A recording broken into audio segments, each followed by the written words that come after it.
Muy buenas noches, ¿qué tal? Qué gusto saludarles a todos ustedes de nuevo. Pues como de costumbre, pues gracias por tomar este taller de historia, gracias al Country Club Yucatán por esta oportunidad que nos da a todos. Qué bueno que les interesa mucho y como de costumbre también, pues les mando muchos saludos a todos los amigos de todas las partes de la República Mexicana que nos ven, de Zacatlán, ¿okay? De Puebla, de Mazatlán, que siempre nos escribe, San Luis Potosí, Camarillo, California, en fin, de todas partes. La vez pasada me escribieron hasta de Ecuador. Hay hermanos mexicanos, como he dicho siempre, por todo el mundo, y siempre nos une algo muy importante, ¿ok? La unidad mexicana y buscar nuestra verdadera historia. Pues bien, saludos a todos los que nos ven. Es un gusto. Estamos conmemorando, estamos en estas series que vamos a ver, que estamos hablando, estamos conmemorando lo que son los 500 años de la conquista de México. Es una conmemoración, no se trata tampoco de ser algo así, vamos a festejar, simplemente es algo que ocurrió, que pasó, y simplemente como hemos analizado ya en las últimas 4 clases, pues es algo que ocurrió, ¿okay? No porque se le cambie el nombre a un árbol o a una avenida, o sea, eso va a dejar de ocurrir. El hecho pasó y ahí está. Ahora, lo que tenemos que hacer es no caer en los contrasentidos o en el gran contrasentido del manipuleo de la historia para fines bastardos, perversos y políticos. Que eso es lo que realmente indigna a los historiadores, indigna a los académicos, indigna a las personas, pues que por lo menos tienen una idea de lo que ocurrió en ese momento. Por lo tanto, vamos a seguir analizando, ¿okay?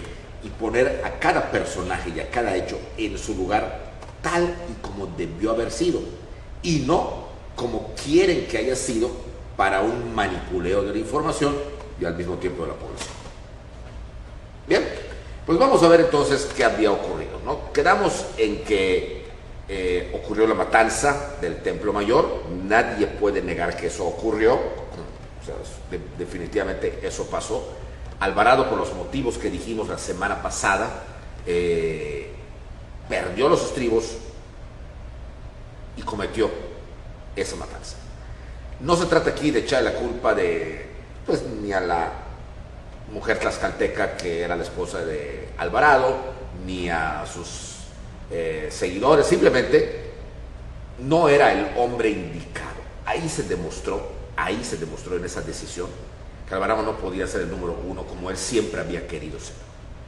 La duda quedará, pues ha quedado desde hace 500 años y yo creo que van a pasar otros 500 y quedará, en que por qué precisamente a él, que Cortés sabía que era el más conflictivo, el más violento, el que más despreciaba a los indígenas y además el que más envidiaba en lugar de Cortés, don Hernán lo dejó a él como el encargado de Tenochtitlan. ¿Por qué no a Cristóbal de Olid, que era el hombre de confianza de Hernán Cortés? Nunca lo sabremos.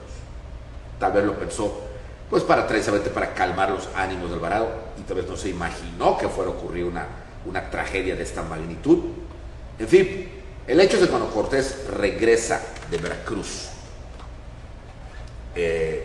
a finales de mayo de 1520, triunfante, porque triunfó, logró pues tomar no solamente los barcos y todos los caudales que traía Pánfilo de Narváez para apresar a Cortés, sino que la gente de Pánfilo de Narváez se le une a Cortés.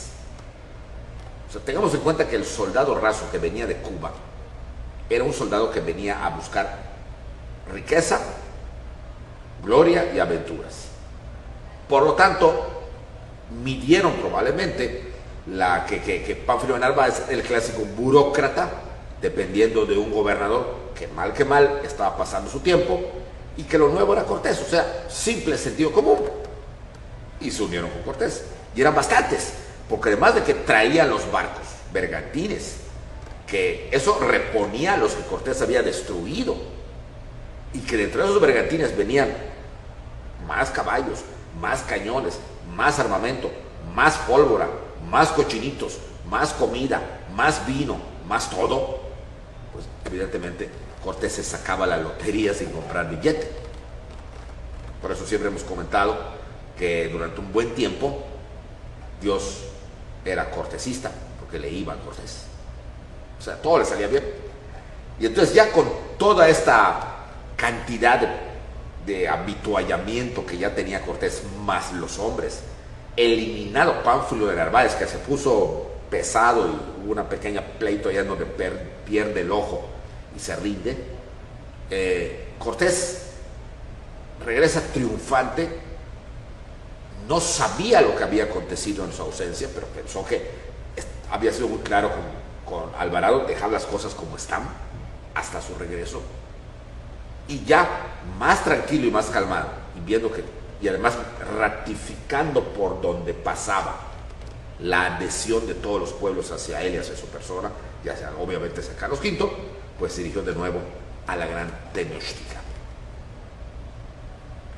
Cuando llega Hernán Cortés, hay muchos rumores. Los tlaxcaltecas, el grupo de Xicoténcatl el Viejo, que se había quedado en Tlaxcala, le empiezan a comentar que algo había ocurrido en Tenochtitlán, que algo, se habían oído gritos de guerra, unos gritos muy singulares y muy especiales de los mexicas, y que evidentemente desde eso no habían vuelto a ver a ninguno de los soldados de Cortés. Y entonces se decía que los habían eliminado a todos. Cortés empieza a temer que algo hubiera ocurrido.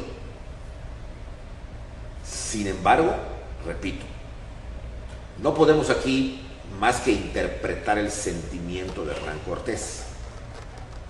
Tenía al jefe, al secretario de defensa, por así decir, preso, que era Cuitláhuac. Moctezuma seguía siendo respetado como emperador. ¿Por qué se habrían rebelado? Es muy probable que Cortés haya pensado que Alvarado había cometido el error. Porque hasta este momento, repito, el pacto era entre Moctezuma y Cortés. Pero cuando llegan, aunque los dejan pasar, dejan entrar a Cortés con todos sus hombres y los dejan llegar hasta el centro de Tenochtitlán y los dejan llegar hasta el palacio de Axayácatl, los aztecas estaban enardecidos. Los dejan pasar, sí, pero no los dejan salir. Ya que entran al palacio, los aztecas, y aquí estoy hablando que el problema que hizo Alvarado fue muy grave, porque hasta este momento Cortés no se había metido con la población civil. Es decir, bueno, metido en el sentido de guerra o de haberles hecho alguna falta. Todo era política. Era de jerarquía a jerarquía, de política a política, y hasta ahí. El problema fue que la fiesta del Pochtecatl era una fiesta popular. Estaba el pueblo, y sobre los que se abalanzó Alvarado fue contra gente civil, desarmada.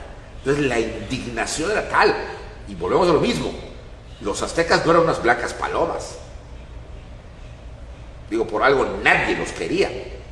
Eran odiados por todo, eran malísimos, eran malas personas. Pero tampoco se trata de que a la población civil desarmada les cayera a la mala Pedro Alvarado. Entonces estaban indignados, eso indigna a cualquiera. Indignados. Entonces era la población civil la que había rodeado, claro, con los soldados, con los caballeros águilas, caballeros tigres, pero no tenían un líder porque su líder estaba encerrado ahí. Entonces era el clásico movimiento multitudinario de muchedumbre, de masa, que rodeaba y gritaba contra los españoles en las afueras del palacio de Axayácatl. El problema era que eran miles, no eran cientos, eran miles, eran muchísimos, y que cuando reaccionaron y mataron a varios españoles, pues obviamente quedaron menos. Entonces cuando llega Cortés con la cantidad de cerca de 2000 hombres más, hay un cierto refresco ahí, Pero Cortés no quería esto. Se ha dicho que fueron sitiados y que en un momento dado no podían salir. Miren, hay muchos autores, Hugh Thomas lo analiza militarmente, y Cortés pudo haber sacado sus cañones, claro, eran cañones de un tiro, y a punta de fuego, al menos de un solo tiro, se hubiera abierto paso y entablar una batalla campal dentro de la ciudad, teniendo como rehén a Moctezuma y a Cuitláhuac. Sin embargo, no lo hizo. No lo hizo. Bernal no dice el por qué no lo hizo cuando podía hacerlo, sobre todo al principio, cuando llegó y vio la cosa fea. Vamos a analizar por qué pudo no hacerlo. Bernal nos da una leve idea por allá. Cortés era muy católico, rayando en el fanatismo, pero de esos católicos que también creen en las cartas, en la astrología.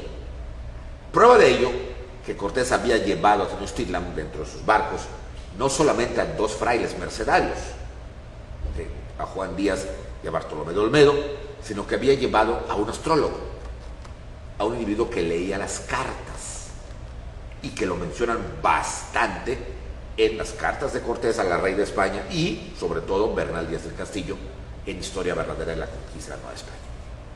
El señor se llamaba Blas Botello, y este Botello, antes de que Cortés tomara una decisión, Cortés le preguntaba qué decían las estrellas y qué decían las cartas, y hasta este momento Botello le había atinado a todo, y Cortés le tenía una confianza inmensa a este Blas Botello. Y según Bernal, y aquí viene una pequeña luz que nos da por qué no salió, Botello le dijo que no salieran, que porque si salían los iban a acabar, estaban demasiado indignados, que esperasen y que esperasen. Si realmente el fanatismo de Hernán Cortés era mayúsculo, por eso no salió, porque esperó el momento que le dijera Botello para poder salir, que las cartas se lo dijeran. Fíjense ustedes el fanatismo. Eso según la visión y la luz que nos medio da Bernal Díaz del Castillo. Los autores modernos piensan, claro, aquí ya muy del lado de Cortés, piensan de que Cortés, estando en el mismo lugar donde tenía prisionero, pero en buen plan porque no lo tenía amarrado, se andaba por allá, a Moctezuma y a Cuitláhuac, pensó en todo momento que los aztecas iban a calmar. O sea, repito, aunque nos han pintado a un Hernán Cortés como conquistador violento y sanguinario, que al final de cuentas va a ocurrir todo lo contrario a lo que ellos querían, y me refiero a ellos, Moctezuma y Cortés, es muy probable que Cortés no quisiera el enfrentamiento. No lo quería. Por eso dejó pasar los días, independientemente de que también le influyó Blas Botello, dejó pasar los días. No quería el enfrentamiento, porque una vez afuera podía pasar cualquier cosa. El simple hecho de abrir las puertas del palacio a punta de cañonazo limpio, y que conste que tenía un montón de cañones, porque los acaba de traer de Veracruz, a los que lo que les quitó a Pánfilo de Narváez. Entonces tenía cañones, los tenía para disparar a un solo tiro, de acuerdo, pero para disparar y abrirse paso y salir y pelear en las calles de Tenochtitlan. Claro, eran casi 300.000 aztecas, pero hay que tomar en cuenta que entre esos 300.000 había niños, mujeres, ancianos, población civil, y sobre todo él tenía la ventaja de tener rehenes a Moctezuma y a Cuitláhuac, pero no lo hizo. No lo hizo, repito, o por demasiado fanatismo, confiando en las cartas de Blas Botello, o, como dicen los autores modernos, porque lo que él pretendía era que se aplacaran los aztecas. Él pensaba que esto se les iba a pasar, que Moctezuma y Cuitláhuac estando ahí iban a calmar las cosas. El problema es que no se calmaron. El problema es que fueron cerrándole el círculo. Y cuando a los 10 días les cortan la entrada de agua por la sequía que pasaba a espaldas del palacio de Axayácal, evidentemente ya nadie va a tramitar nada con Moctezuma y por tanto ya nadie le lleva alimento y comida. Pues ¿cómo alimentar a todos los que estaban allá adentro? ¿Cómo? Era un chorro la gente que estaba allá adentro. Y no solamente eran los españoles, estaban los tlaxcaltecas, los 200 gentes de Xicotenca, el joven que estaba con él apoyándolos. Un montón de gente. Más los prisioneros que tenía Moctezuma y su corte. Más los caballos. Que tenían que beber. O sea, se le complica una mala decisión tomada o por creencia superlativa en Botello o porque pensó que las cosas cambiarían. Esta segunda versión se refuerza cuando sabemos, porque así nos lo dice Bernal y también los códices, que Cortés le pide a Moctezuma salir, es decir, que lo vean, porque una de las cosas era que Cortés y su gente sabía que tenían a Moctezuma ahí, y otra muy diferente, a que ese pueblo que estaba embravecido no lo había visto. Desde la matanza del Templo Mayor, no había visto ni a Moctezuma ni a Cuitláhuac ni a ningún miembro del gobierno de Moctezuma, que todos los tenía ahí Cortés, pero no los veía, porque ya no había entrada.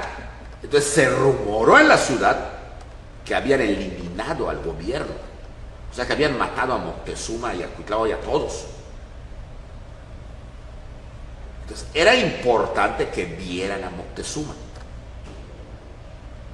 Y entonces aquí, tomando en cuenta, volvemos a lo mismo, la idea que hoy ponen como algo hipotético los historiadores, de que Cortés quiso hasta el último momento el no enfrentamiento con ellos, es cuando entonces saca a Moctezuma.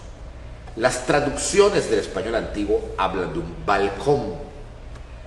La idea de balcón nos viene de España, por lo tanto es muy difícil que hubiera habido un balcón como para que alguien le llevara serenata a Axayácal, ¿no? O sea, por lo tanto es muy posible que no haya sido un balcón como lo pintan en los cuadros, en las pinturas, o hasta en los libros, o hasta en las enciclopedias, como suben un balcón, ahí está con su rejita, y ya solamente falta ya el mariachi para que le canten serenata, ¿no? No fue así. Es un hecho que los llevaron al techo del Palacio de Axayácal. Y ahí, para que lo vieran, para que vieran a Moctezuma. Y ahí lo van a llevar para que Moctezuma sea visto y hable con esa gente que la mayoría eran civiles que estaban indignados. Moctezuma, según lo que sabemos, sale muy elegante, sale como emperador, como si fuera a una ceremonia. Y efectivamente, ambas versiones hablan, y digo ambas, la versión indígena como la versión hispana, de que al verlo, el impacto fue claro. Primero, el emperador estaba vivo. Y segundo, iba a hablar. Había que hacer silencio, no había micrófono, así que por lo tanto, pues tenían que estar muy calladitos para que oyeran lo que iba a decir. Muy probablemente no lo oyeran todos, meramente los que estaban en primera fila, y iba pasando como teléfono descompuesto, ¿no? ¿Sabemos lo que dijo Moctezuma? Sí lo sabemos. Porque detrás de Moctezuma, sin que se les viera mucho, estaba Cortés, estaba Doña Marina, que lo iba a traducir, estaba Aguilar, estaba Bernal, que estaba en todos lados, casi casi desde la cama de Cortés, sabía todo. Algunos de los principales hombres, Olid, un hombre de mucha confianza de Hernán Cortés, Sandoval, para ver, no más que para ver, para oír qué iba a decir. No vaya a ser que les dijera otra cosa. Y por eso es que sabemos lo que dijo. Al menos, si no fue lo que dijo, fue lo que la Malinche, o sea, Doña Marina, dijo que dijo. Y lo apuntó Bernal. ¿Y qué dijo? Palabras más, palabras menos, Moctezuma vuelve a intentar la paz. Repito, el pacifista de Moctezuma. Las ideas recuperables de lo que dijo Moctezuma es: dejen las armas, dejen la violencia a su pueblo y que dejen salir a los extranjeros. Moctezuma dijo, o al menos Doña Marina dijo que le habían prometido que se irían y no volverían. Pero les pedía lo clásico, el desarme, que los dejen salir. Recuerden que Cuauhtémoc estaba allá mismo en el paso de Axayácatl, él no estaba interviniendo en este momento, y les pide a ese pueblo, por naturaleza guerrero, soberbio, brutal, que dejen las armas y que los dejen ir. Pues bien, ya sabemos qué ocurrió. El pueblo, que estaba indignado, repito, quizá si se lo hubiera dicho al ejército como jefe supremo de las Fuerzas Armadas mexicas, le hubieran hecho caso. El problema era que le estaba hablando a miles de gentes, donde quizá un 5%, 10 máximo, eran militares. La mayoría era la población civil. Y la mayoría habían perdido a sus seres queridos, era algo que no se imaginaban. Y entonces, lo que dijo Moctezuma, lo que ellos recibieron y percibieron, salió a la inversa. Se sintieron desprotegidos por su emperador, como dice el maestro Alejandro Rosas. ¿Vale? Se sintieron desprotegidos por su emperador. Se sintieron que el emperador no le importaba lo que habían matado a toda la gente, a niños, mujeres, civiles que estaban en una fiesta del Pochtecatl, que no les estaba haciendo justicia a esos muertos, y que simplemente decía cómodamente: bajen las armas, abran el paso, los dejen ir, me han prometido que no vuelvan. Y repito, estaba hablando al pueblo mexica, un pueblo soberbio, un pueblo guerrero por naturaleza y un pueblo brutal. Que el emperador, ese valiente, les diga: oigan, mala onda, o sea, déjenlos ir, no sean mala onda. Es brutal. Pongamos el ejemplo. Okay. El famoso ejemplo de que agarren al asesino que mató a su familia, por ejemplo, que uno lo quiera, lo agarren, preso, y la autoridad diga: pobres, vamos a dejarlos ir. ¿Cómo se sentirían los afectados, los huérfanos de esa familia? Que no se hizo justicia. No así ha pasado aquí. ¿A cuántos han agarrado? Pero solamente es para la fotografía y luego los dejan salir. Por eso en México no se cree en la justicia. Entonces la gente se enfureció. La gente, en una respuesta violenta natural en ellos, entonces ahora, de ese silencio sepulcral para escuchar a su güey Tlatoani, aparece entonces el silencio que se convierte en gritería contra el güey Tlatoani. No podemos ver qué gritaron porque no hay una traducción, puesto que fue una gritería. Doña Marina ya no tuvo tiempo de traducir qué decían, pero empieza la lluvia de piedras contra Moctezuma. Ahí su propio pueblo lo empieza a apedrear. Ahí Moctezuma pierde el respeto, pierde la autoridad tradicional y religiosa que por años tenía él de sus ancestros. Ahí quedaba tirado el poderío de Ahuizotl, de Axayácal, de Tizoc, del Moctezuma I, de Chimalpopoca, de Huitzilihuitl, de Acabapixtli. Ahí terminaba. Se puede decir que él fue el último, van a haber dos más entre comillas, pero va a ser el último.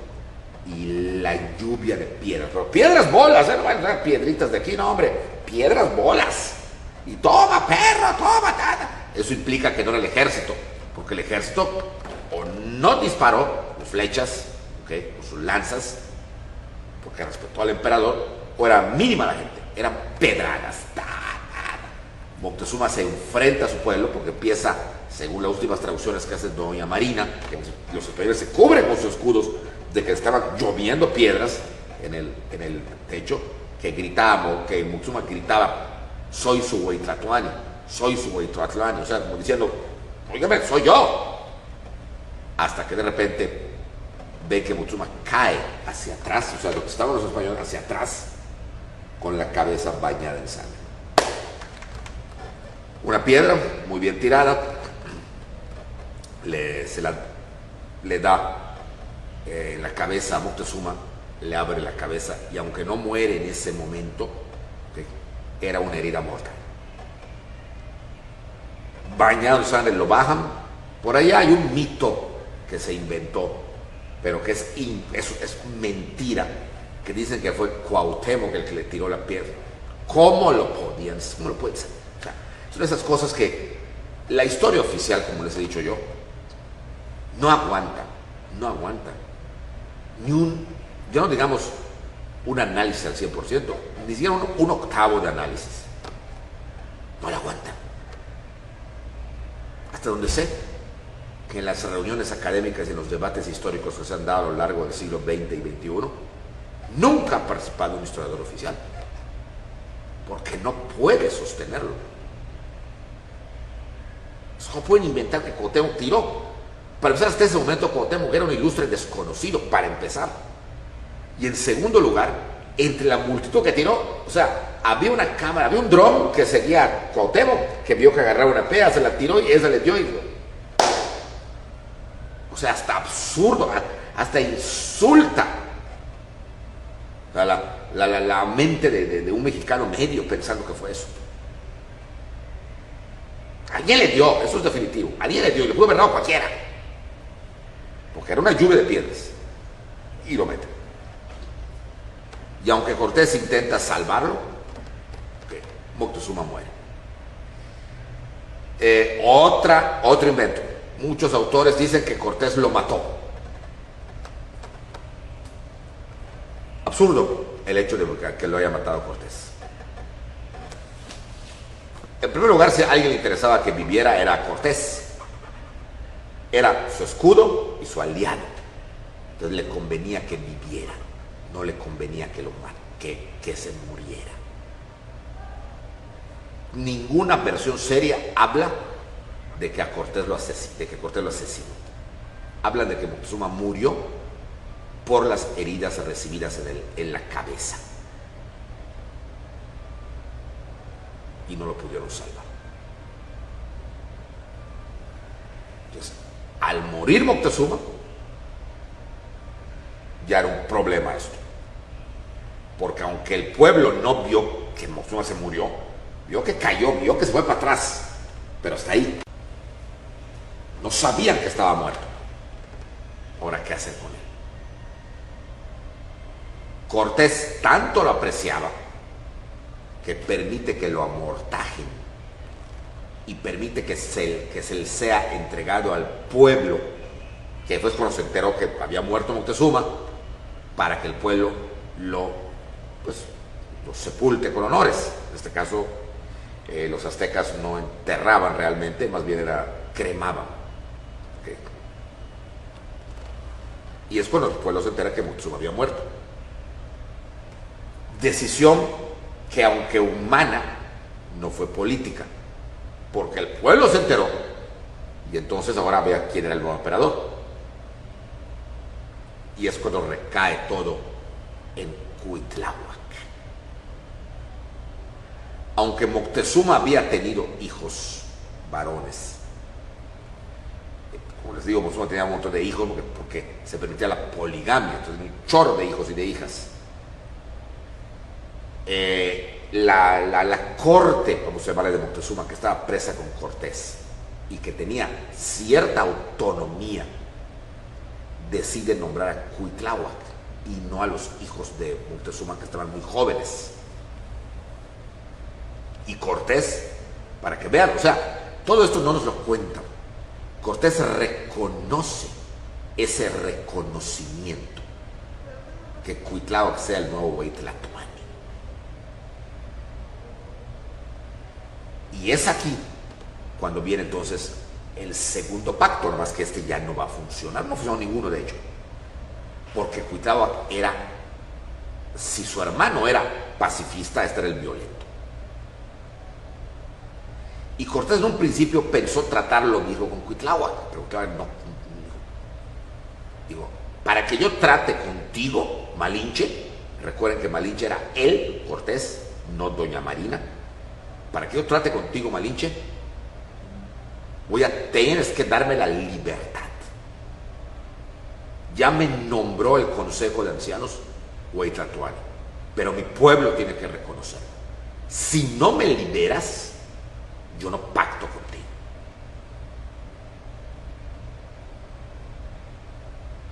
Aquí viene algo muy interesante. Porque Cortés lo va a liberar y le va a decir que te reconozca el pueblo, pero tú como emperador ya viste cómo están las cosas, déjanos salir, partir para Tlaxcala. Eso es todo lo que queremos. Botello le sigue diciendo, yo digo cuando las estrellas seguras, todavía seguía con eso. Y entonces Cuitláhuac es liberado, eso tampoco nos lo cuentan, es liberado, y cuando lo entronizan en el Templo Mayor como güey Tlatoani, como se hacía con todos, porque era un puesto de carácter teocrático, es cuando Cuitláhuac dice, señores, ya estoy libre. Los extranjeros me dijeron que yo les diga lo mismo que mi hermano, pero yo no soy mi hermano. Y por lo tanto, guerra a muerte a los extranjeros. Que no quede un teteu con vida. Le llaman teteu, otro error. Dicen teules, no eran teules, no les decían así. Era teteu. No quede un teteu con vida. Y entonces, ahora sí, con la fuerza militar, con la estrategia militar de Cuitláhuac, ahora ya no solamente el pueblo, el ejército rodea el palacio de Axayacal, y ahora sí, aquí se mueren porque se mueren. Y vamos a entrar, y los vamos a pasar a cuchillo a todos, y los vamos a sacrificar a Huitzilopochtli y a Tlaloc. Y es entonces cuando se vuelve más duro el sitio al palacio de Axayacal. Porque ya no era la muchedumbre popular la que tiraba piedras y gritaba, no, ahora era el ejército acompañado de la muchedumbre. Los españoles resisten ese ataque porque no les queda otra, y sobre todo porque Botello no encontraba la carta que les dijera salir, hasta por fin la encontró. Parece una novela y un cuento, pero así fue. Botello dice que los astros se alinearían para beneficio de ellos, de los españoles, la noche del 30 de junio. Y que ese día saldrían con bien y llegarían con bien a Tlaxcala. Así decían las cartas y así decían los astros. Y Cortés lo cree. Y prepara la salida para el 30 de junio, la noche del 30 de junio de 1520, que se va a convertir en, aunque le pese o que le pese, porque así le seguiremos diciendo, en la famosa Noche Triste. Ahora le han puesto la Noche Victoriosa, pero no nos dicen tampoco que fue una victoria pírrica, porque precisamente esa victoria trajo consigo la derrota total del Imperio Azteca. Entonces, más valdría quizá llamar la Noche Triste, pero desgraciadamente la ignorancia sigue caminando por nuestros lares. Bueno, pues el 30 de junio, efectivamente, amanece la ciudad vacía, no hay nadie, parecía que Botello una vez más tenía razón, y en la noche, cuando aún brillaba la luna, porque luego se nubló, iba a caer una tormenta muy fuerte, una lluvia muy fuerte, era verano, en México, Cortés se prepara para salir. Se abren las puertas de par en par del Palacio de Xochicalco y en orden salen los españoles. Cortés había mandado fundir todos los regalos que le habían dado, que eran cientos de regalos de obras de artes, los manda a fundir para poderlos cargar, fundirlos en lingotes de oro. El problema fue que por muy fundidos que quedaron eran lingotes, y para cargarlos era un problema. Y Cortés dijo, déjenlos, porque si nos llegaran a atacar, tenemos que ser ágiles para defendernos, y luego volveremos por ellos. La mayoría de los capitanes, Sandoval, Olid, el mismo Alvarado, Alonso de Ávila y otros más, le hicieron caso. Pero la soldadesca, los soldados de Hernán Cortés, como cualquier soldado de cualquier parte del mundo, no entiende de sutilezas, de principios, de honor, de gloria, entienden de lana. Y ellos no lo vamos a dejar. Entonces cuando volvamos ya no están. Y entonces, desobedeciendo la orden, que era una orden bastante lógica, meten sus oros, sus lingotes, los van metiendo, los van metiendo por todos.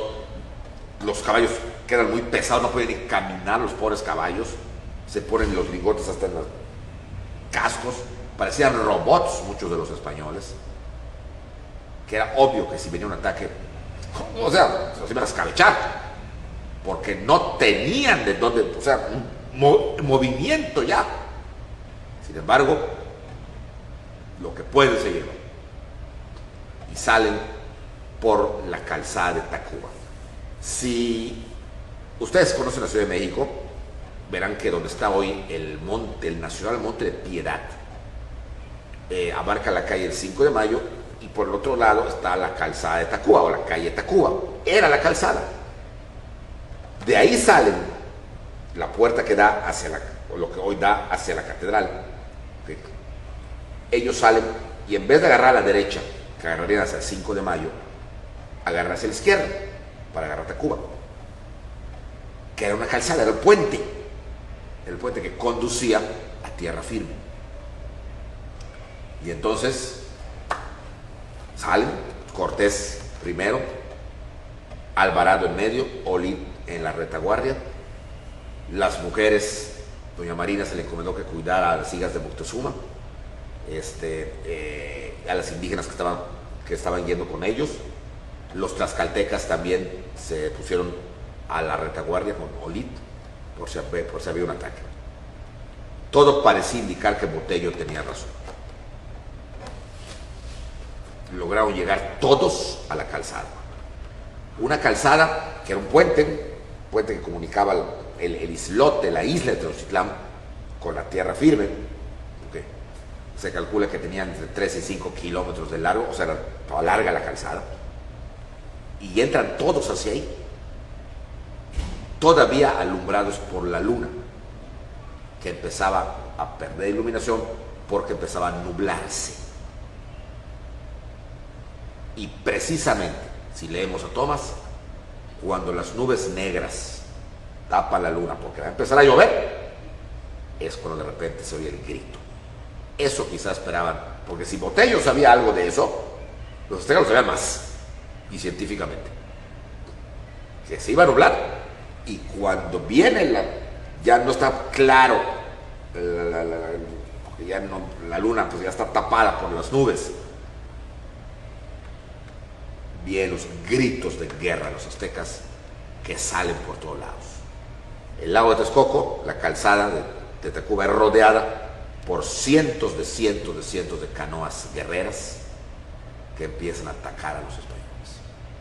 Por la ciudad salen.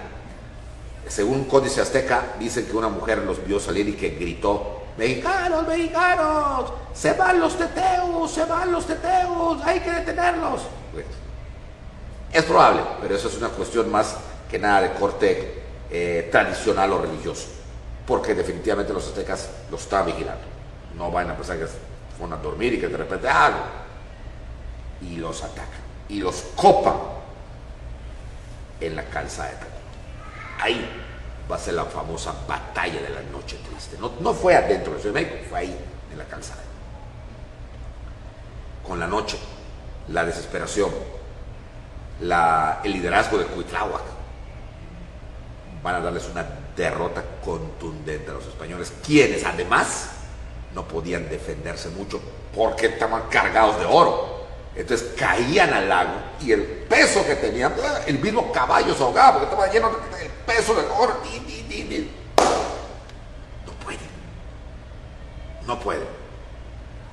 No pueden. Hay una matazón espantosa ahí de españoles, de tlaxcaltecas que también defienden la causa española. No pueden. Como pueden, van logrando llegar hasta la otra tierra firme. Está la leyenda del famoso Salto Alvarado, donde estaba la calle Puente Alvarado por allá, porque estaba al final de la calle Tacuba, que eso tampoco pasó. Y la derrota fue total. Más de 1000 prisioneros españoles se llevaron los aztecas para sacrificar. Esa misma noche, a Huitzilopochtli y Atláhuac. La derrota fue total para los españoles. Milagrosamente Cortés se salva, los principales capitanes se salvan, aunque los que más perdieron la vida fue la retaguardia, que eran los soldados. Olid se salva, Doña Marina se salva. En fin, la derrota fue espantosa. El triunfo fue de Cuitláhuac. Los habían logrado sacar. Sin embargo, eso tampoco nos lo cuentan, se conformaron con expulsarlos de Tenochtitlán. Los españoles en ese momento eran como perros apaleados, heridos. Si Cuitláhuac los hubiera perseguido con sus guerreros aztecas, los hubiera aplastado, pero no lo hizo. Y no lo hizo ¿por qué? Porque prefirió festejar el triunfo. Ahí está, en el pecado llevó la penitencia, sacrificando a los más de 1000 prisioneros que había hecho, sacándoles el corazón, cortándoles la cabeza, colgando la cabeza en picas, y no solamente de ellos, también de los caballos, y comiendo los corazones. Esta actitud, este hecho, permitió que heridos, dados al catre, derrotados los españoles, lograran dar una vuelta gigantesca al lago de Texcoco, pasando a un lado de las ruinas de Teotihuacán, del Tepeyac, para llegar a Tlaxcala. Y ahí ser bien recibidos por los tlaxcaltecas, mientras Cuitláhuac hacía fiestas. O sea, que los tuvo frente a su vista, pero no los persiguió. Algo muy dado en la mediocridad de muchos mexicanos. En la batalla del 5 de mayo, algo por el estilo hizo Zaragoza. Sí, se habla de una victoria, ganamos los franceses, sí, bla. Pero fue una victoria pírrica, porque Zaragoza se concretó a evitar que tomaran Puebla. Y cuando los franceses se retiraban, Zaragoza pudo haberlos aplastado porque eran como los españoles, perros apaleados, heridos. Los generales subalternos de Zaragoza le pidieron que los permitiera perseguirlos para acabarlos. Y Zaragoza se contentó con que no entraran a Puebla. ¿Y qué ocurrió? Que los franceses volvieron con más fuerza que nunca y se quedaron 4 años en México. Y fue la sangría de toda la intervención francesa y el imperio maximiliano. Innecesaria si los hubiera aplastado Zaragoza. Lo mismo que hizo Cuitlahua, exactamente lo mismo. Y ninguno de los dos va a ver el error que hicieron, porque tanto Cuitlahua, que se murió a los pocos meses, como Zaragoza también a los pocos meses de esa batalla. Bueno, pues bien, esto fue lo que viene siendo ya la derrota española, lo que se conoce como la Noche Triste, y se seguirá conociendo así. Y los españoles se retiran a Tlaxcala, donde van a ser bien tratados, los van a curar las heridas, les van a desarmar los barcos que estaban en Veracruz para llevarlos, porque Cortés, ante esta derrota, y ante Cuitlahua, que no era Moctezuma, se dio cuenta que la única manera de dominar esta situación era la guerra. Sobre todo porque los tlaxcaltecas querían la muerte, el exterminio de los aztecas. No de los tlaxcaltecas, todos los de la región querían el exterminio de los aztecas.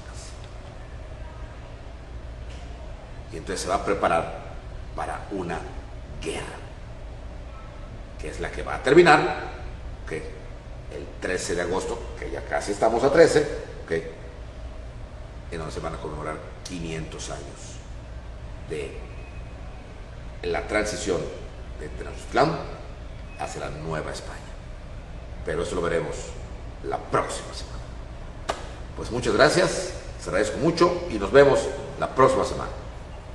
Buenas noches.